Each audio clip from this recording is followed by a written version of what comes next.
Hello and welcome back. This is Spiritual Thursday, and today's topic is native tribes and capitalism, specifically the five civilized tribes and capitalism. Now, for those of you who don't know who the five civilized tribes are, they were the five major tribes that were in a treaty that dealt heavily with the British, the colonies, and the French, as well as the Spanish a little bit. They are some of the best studied tribes and some of the best recorded tribes because these tribes actually considered written word to not be taboo. So we're going to start with them in this discussion. And the idea is that the native tribes in North and South America were these great socialistic societies. They were the essence of socialism and sharing and living together. Yet there's a lot of strange contradictions when you start espousing this theory that start right off the bat in the civilized tribes. So let's first look at the definition of socialism. So I went to Merriam-Webster, which the link is down below for the definition, and there was only realistically one good definition that could be used to define socialism that might actually fit the five civilized tribes. And that definition is very simple. Part 1 says a system of society or group living in which there is no private property. Fairly easy to understand. And the second part of that is a system or condition of society in which the means of production are owned and controlled by the state.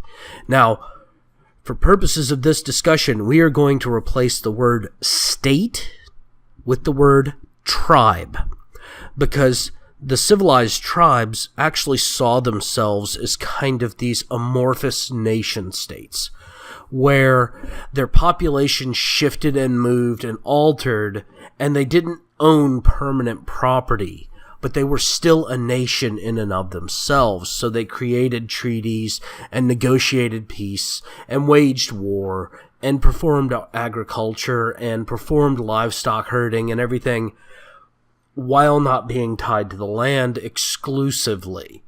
So we're going to replace the word state with tribe in this instance, and it doesn't really change the definition.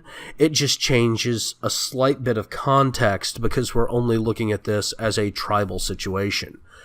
So let's start first with one of the most debated groups. That's the Choctaw. They were farmers. They were known for being one of the greatest agricultural tribes of North America.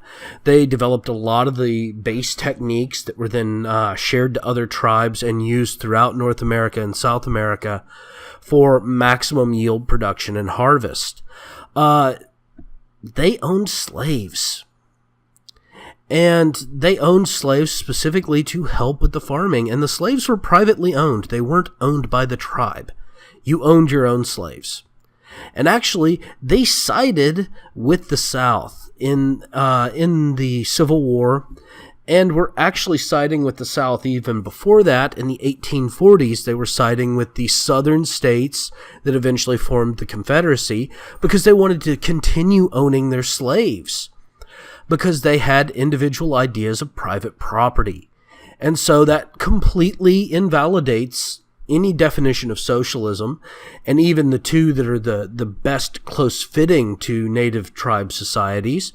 In fact, at this point, we're going to start calling them American Indians, because realistically, they weren't native people. But for simplicity, I'm going to start calling them American Indians. And therefore invalidates the definitions, even if you look at any definition of socialism. So now let's take a look at the Chickasaw, which are one of the lesser-known tribes of the five civilized tribes. It's usually forgotten by a lot of people. They were the primary tribes that the French fur traders dealt with throughout the Louisiana Territory. The Chickasaw were heavy into trapping and fur craft. And so they did a lot of trading directly with the French for metal private property, arrowheads, knives, weapons, powder, seed stocks, exotic foods, even modern clothing. in exchange for furs. So this right there invalidates that whole socialist utopian idea as well. Also, the Chickasaw were known as fierce warriors. They were actually called the Spartans of North America in a few treatises. And you don't fight wars as a choice unless there's some reason. And with their very complex laws and religion, they weren't fighting religious wars. They were fighting wars over property. In fact, the Chickasaw even joined the British in the French and Indian War because the British were giving native tribes additional control of private property areas. They were giving control of tribal lands over to the tribes that were supporting the British in the French and Indian War. So we have now the Cherokee and the Seminole, both of which had very, very complex rights of inheritance. And while, once again, in both situations, there was no real private property ownership per se, none of the civilized tribes really owned the land that they were on in that capacity. Whenever somebody says that there was no private property ownership in the native tribes, what they're really talking about is ownership of land.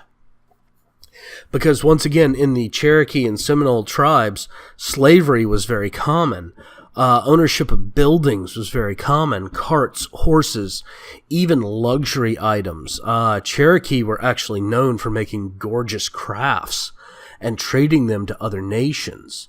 They would do meticulous pottery and multi-stage crafting, such as pipes, with such articulate designs that they would be traded with other nations. Now, the final group that is part of the 5 civilized tribes is the Muskogee Creek. And they weren't actually a single tribe, realistically. They were a conglomerate of tribes that all spoke the Muskogee language. It was the Muskogee, the Hittite, the Cosaca, the Yucca, the Nazis, and the Shawnee.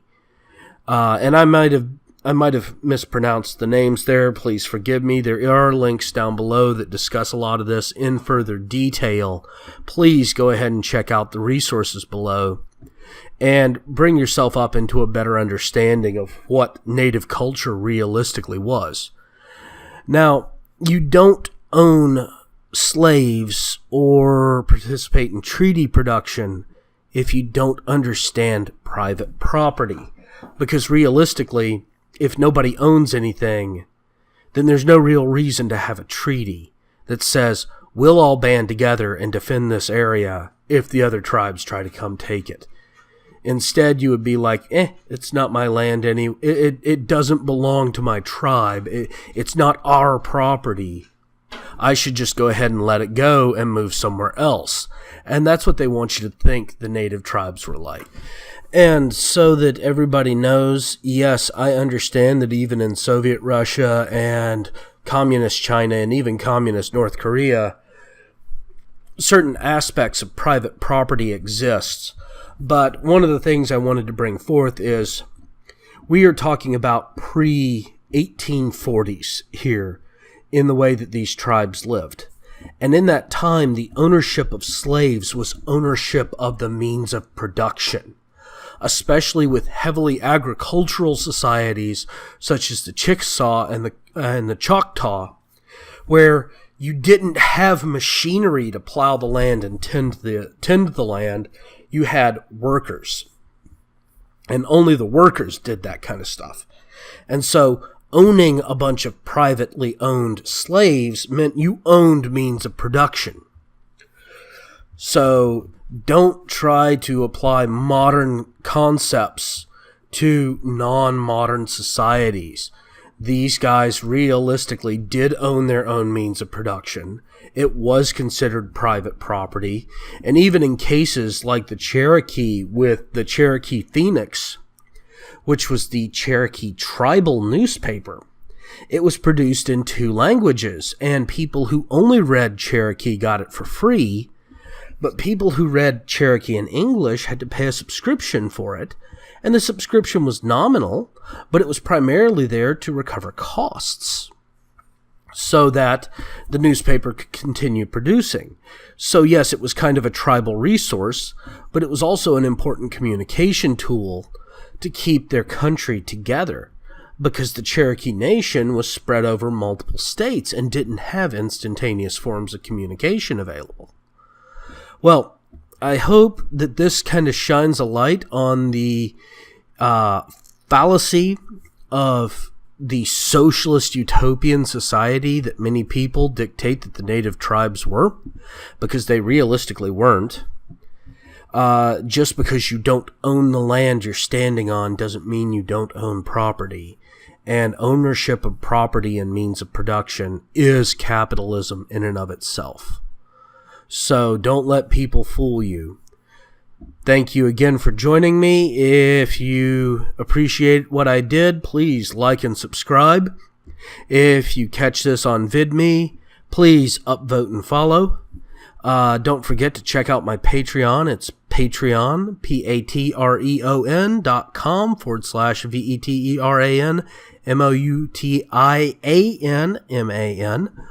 I know that's not the common spelling. It's a little joke between me and an old friend of mine. Thank you all again, and if you think I'm full of beans or you want to discuss this further, leave a comment below. I will respond.